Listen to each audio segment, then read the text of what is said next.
If you're looking for some new appetizers, I have got you covered. Whether you're heading out to a New Year's Eve party or just celebrating at home, I've got some party food recipes that you are gonna love.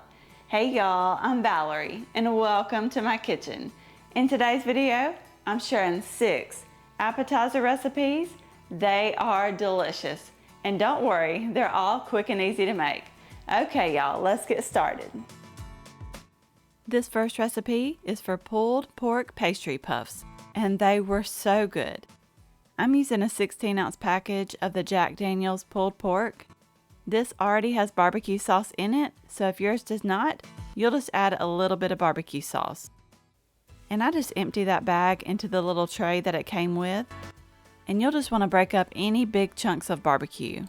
It's pretty well all shredded, but there's a few big pieces.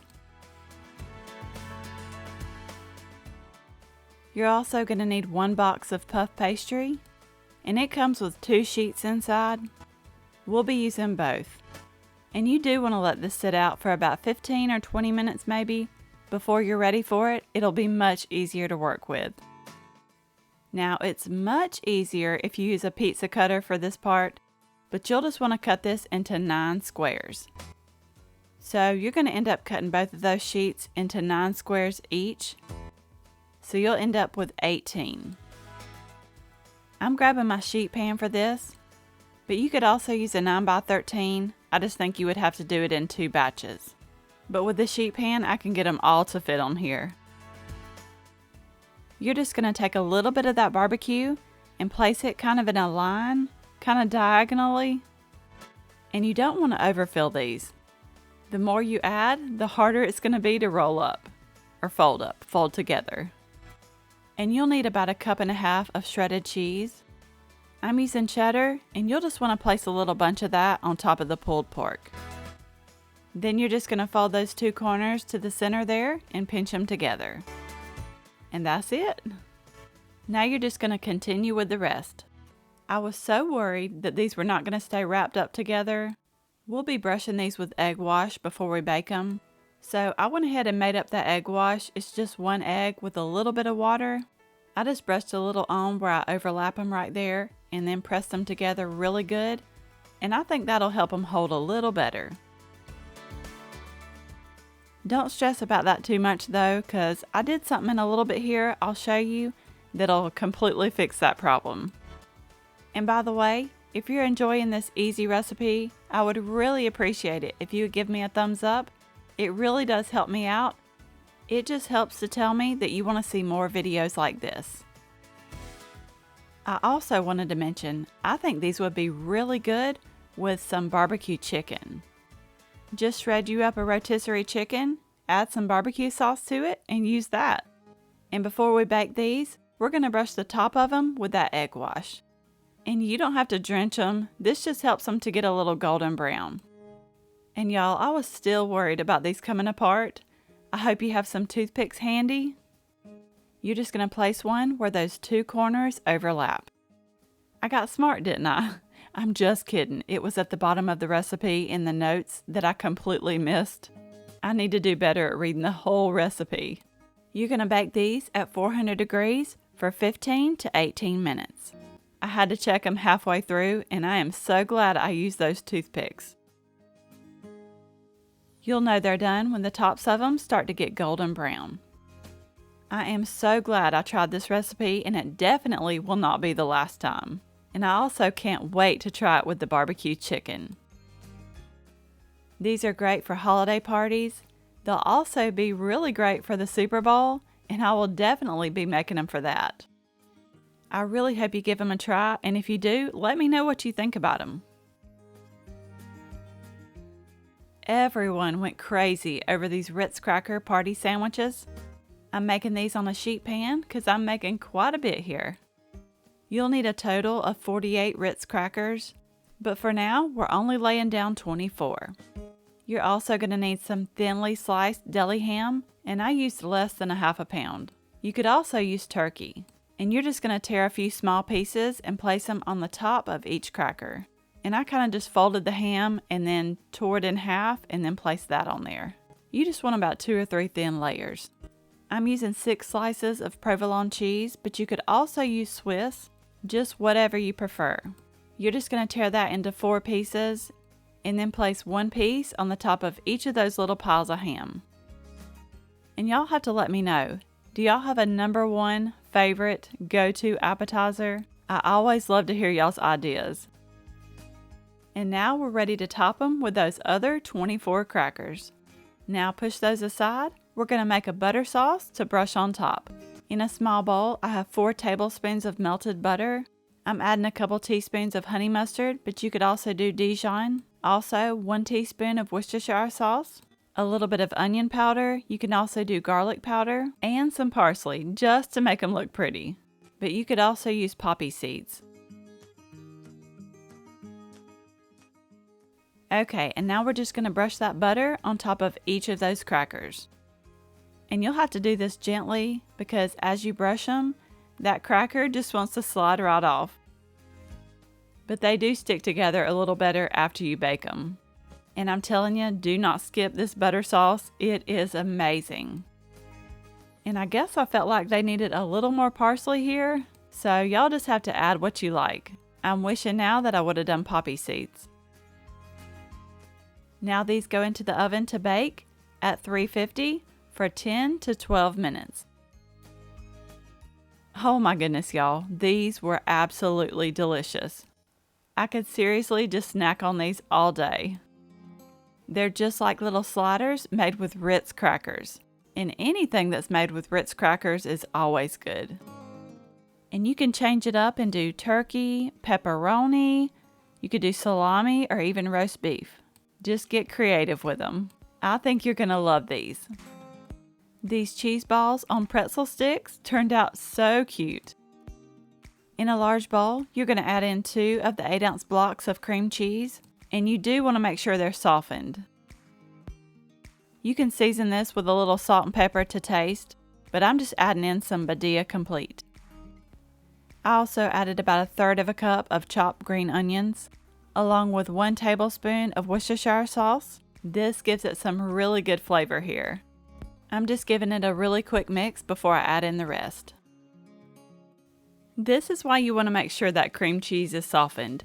It'll be much easier to mix. I decided to add in a little more salt, and I also added 1/2 teaspoon of garlic powder. Now I'm adding 1 cup of shredded cheddar cheese, and I use Sharp here. And the recipe called for 5 ounces of dried beef. I didn't have that, so I used ham. And my sweet, sweet husband chopped that into very, very small pieces for me. He's also got very good at grating cheese too. It always helps when you have somebody helping you out when you're trying to cook in the kitchen. Don't y'all agree? Okay, and back to the cheese ball here. You're going to mix that until it's very well combined. Then you're going to place it in the refrigerator for at least 1 hour to chill. That just helps it to firm up, and it's much easier to roll that way. Okay, I have a bowl of crushed pretzels here that I did not mean to spill there. This is what I'm rolling the cheese balls in. I was just trying to show y'all that you'll need them very finely crushed. You're also going to need some pretzel sticks. I'm using a cookie scoop, and mine holds about 2 tablespoons. I'm just scooping up some of that cheese ball. You're going to roll it out smooth, and then you can roll it around in those crushed pretzels. And make sure you get it completely covered. You can skip this step if you want to, but you could also roll them in very finely chopped pecans or even walnuts. Now you're just going to place a pretzel stick in each one of those cheese balls. And I squeezed it a little bit just to make sure it got stuck on that pretzel stick. These turned out so cute. Now you're just going to continue until you've used up all of that cheese ball. I ended up getting about 32 of these, and it really just depends on how big or how small you make them. If you have a favorite cheese ball recipe already, feel free to use that. But I really love the idea of these. It's just the perfect little amount of cheese ball here. And then there's no need for crackers because you already got your little pretzel stick. I took these to a holiday party and they disappeared. If you're looking for something a little different, you've got to try these crab puffs. I'm using imitation crab. You'll need 8 ounces of it, so I'm going to go ahead and chop this into small pieces. To a large bowl, I'm adding 4 ounces of softened cream cheese, along with 1/4 cup of mayonnaise. I also added 2 heaping tablespoons of sour cream, also 1 teaspoon of lemon juice, 2 tablespoons of shredded Parmesan cheese, and I just eyeballed that. And for the seasonings, I did about 1/8 of a teaspoon of pepper and 1/4 teaspoon of garlic powder. But feel free to play around with it and add anything you like. I'm also adding 1/2 cup of shredded mozzarella cheese. And here's my 8 ounces of imitation crab that I chopped into small pieces.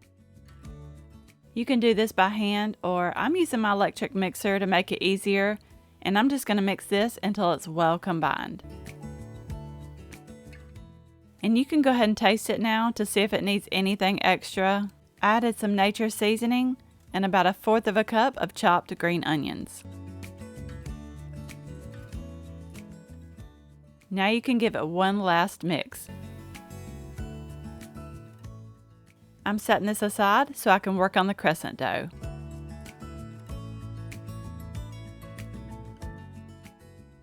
I'm using an 8-ounce tube of the refrigerated crescent rolls. You can also use the dough sheets. Then I'm going to press those seams together, but just the parts that I know are not going to get cut. By the way, if you love easy recipes, I would really love to have you here. Go ahead and hit that subscribe button down below. That way you get notified of all my future videos. So I kind of made this into 4 rectangles. Then I cut each of those rectangles into 6 pieces. And you'll end up with a total of 24 squares of crescent dough.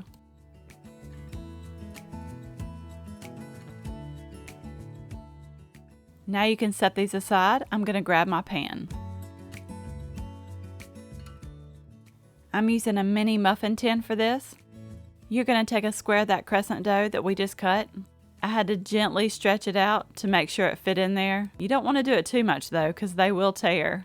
You want it to fit down into that muffin cup and come up the sides just a little bit there.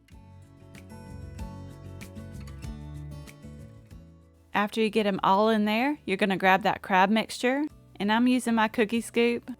This thing is good for so many different things. Now you're just going to take a scoop of that mixture and fill up that crescent cup. And I felt like I needed to add a little something to the top here just for looks, so I sprinkled on some dried chives. I put these in the oven to bake at 350 for 15 to 18 minutes. I'm telling you, these are absolutely delicious. I know some of you are not huge fans of crab meat, but there are some of you that do. And you know what? You need something a little different every now and then. Sometimes you just get tired of the same appetizer. I have not tried this yet, but this would also be really good, this recipe, with shredded rotisserie chicken. So if you try it that way, you'll have to let me know what you think about it. These Hanky Panky sliders turned out to be a new favorite. I'm starting out in a large skillet. I've got 1 pound of hot sausage and 1/2 pound of ground beef. You're just going to break that up and let it cook until it's completely cooked through. I'm just using a paper towel to get rid of that grease. I turned the heat down to medium-low, then I added in 9 ounces of the Velveeta melting cheese, and I did cut that into small cubes. You're just going to let that continue to cook on medium-low and stir it occasionally until that cheese melts. When that cheese is all melted and everything is well combined, we can head over to the counter to assemble these sliders. I'm using a 9x13 baking dish. I've got mine lined with parchment paper. This makes it easier to lift out those sliders when they're done. You'll need a 12-count package of Hawaiian rolls, and I just cut those in half horizontally. You're going to remove the top half and set it aside. Now I'm adding on that cheesy sausage and ground beef mixture. When you get it on there, make sure you spread it out all the way to the edges. Now you can put the top of those rolls back on. Then we're going to head back over to the stovetop to make up a butter sauce. In a small saucepan, you're going to add 6 tablespoons of butter. I'll let that melt down. You can add a couple tablespoons of finely chopped onion here. but I was out of onions, so I added some dried minced onion. I also added about 1.5 tablespoons of brown sugar, along with 1 teaspoon of Worcestershire sauce and half a teaspoon of garlic powder. Then you're going to whisk this until that brown sugar is dissolved and everything is well combined. And y'all, I'll let this get out of control here. It was not supposed to come to a boil. You just want that butter and sugar to melt together. Now we're taking this back over to the counter and you're going to pour it all over the top of those rolls. You can drizzle it on, but I ended up just pouring it all and then I used my brush to spread it out. You just want to make sure you cover all the tops of those rolls. And one last thing, you're just going to sprinkle on some poppy seeds. This is completely optional though, but I just love the way it makes it look. Now these go into the oven to bake at 350 for 25 minutes. Okay, maybe not. I forgot to cover them. This just helps them to cook and warm completely through and not burn on the top. Now they're going in at 350, covered for 25 minutes.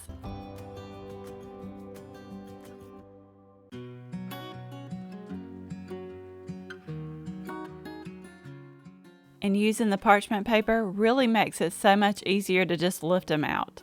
I could have lined that with foil also and I wouldn't have had to clean it out at all. These were so delicious. If you've ever had the old-fashioned Hanky Panky dip served on the little toasted breads, those are really good, but these are even better. We all gave these a 10 out of 10. And if you're looking for a new slider recipe, you have got to try these. I'll be making them for the Super Bowl, but I'm pretty sure I'm going to make them several times before then. This last one is chicken, bacon, and ranch biscuit bites. You know, anything with chicken, bacon, and ranch in it is amazing. I'm starting out in a large bowl. I'm adding 6 ounces of softened cream cheese. Y'all know I always use Great Value brand, but I was out. Thank goodness my dad lives next door. He brought me the Philadelphia. I was feeling a little extra fancy. I also added 1/3 of a cup of ranch dressing, the already prepared kind, along with 1 packet of ranch seasoning mix. You can use cooked and crumbled bacon, but I'm making it easier and I'm adding a 2.4 ounce package of real bacon pieces, along with 1 1/4 cup of shredded cheddar cheese. Now you're just going to mix this until it's all well combined. And here I was mixing away, and y'all, I forgot to add the chicken. I knew I was missing something. I'm adding 1 3/4 cup of cooked shredded chicken. And shredded rotisserie chicken is perfect in this recipe. Now you can go ahead and mix that until it's well combined. You'll need a mini muffin tin or 2 for this. You're going to need 2 of the 7.5 ounce cans of refrigerated biscuits. These had 10 each, so you'll need a total of 20 regular sized biscuits, not the jumbo. Now I'm taking each of those biscuits and I'm cutting them into 2 pieces. I take that dough and roll it into a ball and kind of stretch it out and press it out into a disc. And try to get it as big as you can. You can even get your rolling pin out and roll it flat. I like to use as little of that biscuit dough as I can. I prefer a less biscuit, more chicken ratio. And you're just going to place each of those flattened pieces into 20 of those muffin cups. And here I go with my cookie scoop again. You're just going to scoop about a tablespoon of that mixture and place it in each of those cups. That dough will start to slide down, but I just press it back up the sides there. Also, you can kind of press that chicken mixture down into the center of that biscuit dough there, and that biscuit dough will kind of come on up the sides. After I get them all filled, I'm going to add on just a little bit of shredded cheddar cheese. Just a little bit to the tops of each of those bites. And it helps to kind of squish that cheese together and then place it on. Now these go into the oven to bake at 375 for about 15 minutes. This recipe makes a total of 40, so while those are in the oven, I used up that other half of chicken mixture and that other can of biscuits. But you can easily cut this recipe in half and just make 20. I did sprinkle on some parsley on the top just for color. Y'all, these are so good. And I'm telling you, if you make them, they will be gone in a hurry. You can enjoy them just like this, or you can serve them with ranch to dip them in. This is definitely a great one you can make for New Year's Eve. I really hope you enjoyed this video. You may also like these. Don't forget to subscribe down below for more easy recipes, and I will see you in the next one.